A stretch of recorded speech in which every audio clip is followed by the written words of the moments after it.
Պարոն Մարգարյան, այսօր 110-րդ տարելիցն է ցեղասպանության, պետական որևէ միջոցառում ամեն դեպքում չկա, դրա մասին մեծ հայտնի չի, ինչու է իշխանությունը նման կերպ այս օրը Որտեւ իրանք ոչ միայն պատերազմում են պարտվել, նրանք պարտվել են իրենց մոտ, իրենց հոգեբանորեն են պարտվել, իրենք իբրև մարդ են պարտվել, իրենք այլևս չունեն արժեքներ, որոնց համար պատրաստ լինեն քին վճարել, որոնց համար պատրաստ լինեն ճիգ թափել, պայքարել, իրանք վերջացել են, պարտությունը իրենց միս ու ոսկորի վրա է ազդել, իրանք ամբողջ էության վրա է ազդել, պատերազմում պարտվել է, այդքան սարսափելի չի, եթե մարդը կարողանում է դիմանալ, մարդը կարողանում է դիմացկուն լինել, մարդը կարողանում է ոտքի կանգնել, իսկ եթե չի փորձում ոտքի կանգնել, դա նշանակում ինքը անպետք է արտել, պետք չի որևէ բանի, ես այդպես եմ կարծում։ Պարոն Մարգարյան, Հույդան լինելով այն հիմնական այսպես առաջ քաշող ուժերից մեկը մանավանդ Սփյուռքում, որ միշտ բարձրաձայնել է ցեղասպանության ճանաչման, պահանջատիրության հարցերը,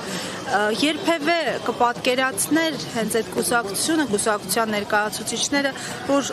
օրը կգա, որ այդ առաջնահերթությունը ճանաչման, պահանջատիրության կբերվի ներազգային մակարդակի, որ այսօր այդ հարցը կդրվի հենց Հայաստանի Հանրապետությունում։ Գիտեք, 110-ամյակ ենք մենք տոնում, 110-ամյակի ընթացքում գուցե ավելի քան 25 տարի, բացի վերջի 25 տարի, որ մենք անկախ պետականություն ենք ունեցել եւ պետությունը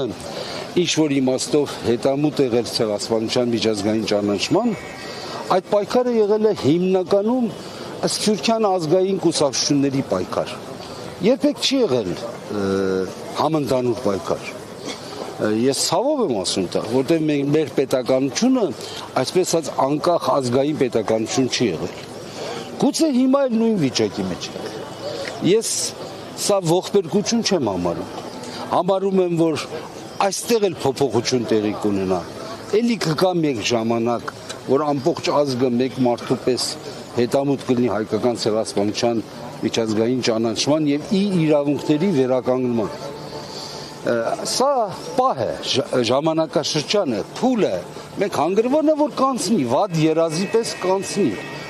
Ես վստահ եմ, որ կգա նորից այն ժամանակը, որ մենք միասնաբար ոտքի կանգնենք մեր իրավունքների վերատիրանալու համար։ Ինչպես։ Ինչպես պայքարով, միասնականությամբ, ուրիշ ձև չկա։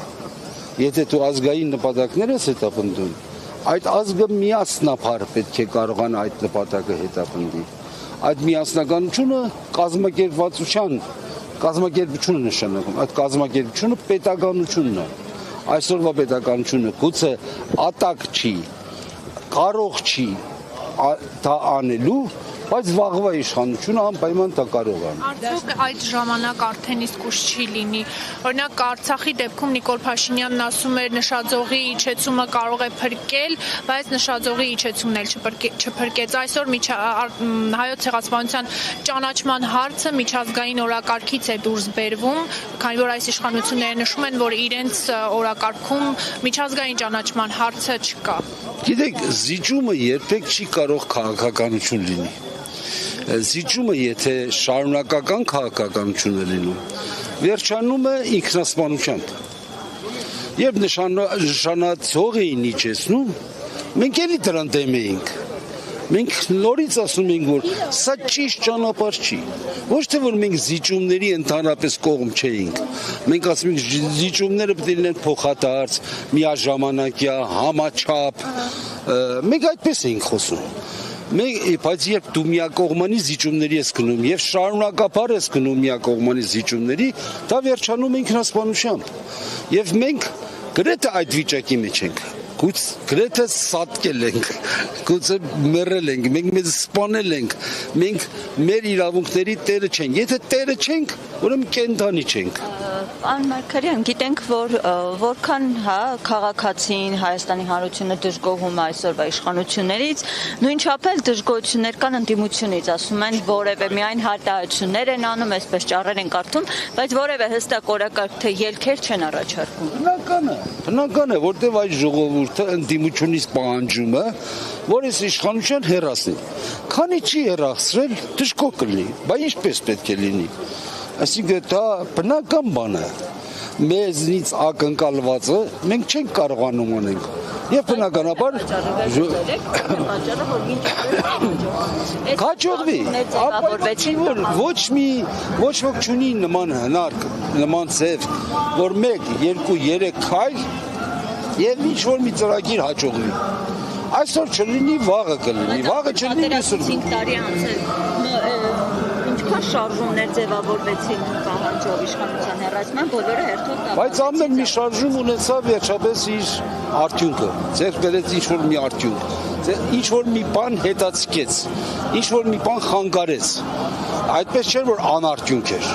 Վերջնական արդյունքը չի գրանցվել, կգրանցվի, ես ձեզ վստահեցնում եմ։ Մի գեղեցիկ առավոտ կարդանանք եւ կտեսնեք, որ գրանցված է։ Պարոն Մարգարյան, Դաշնակցությունը նախագիծ է առաջ քաշել ցեղասպանության ժխտումը, քրեականացումը ավելի խստացնելու։ Այսինքն գործող օրենք կա արդեն պատիժ սահմանում է։ Դուք ի՞նչն եք ուզում ավելի խիստ լինի, ի՞նչն է ձեր արանքի։ Ճիշտ ասած, ես խորհրդարանական բանից մի քիչ հեռու եմ։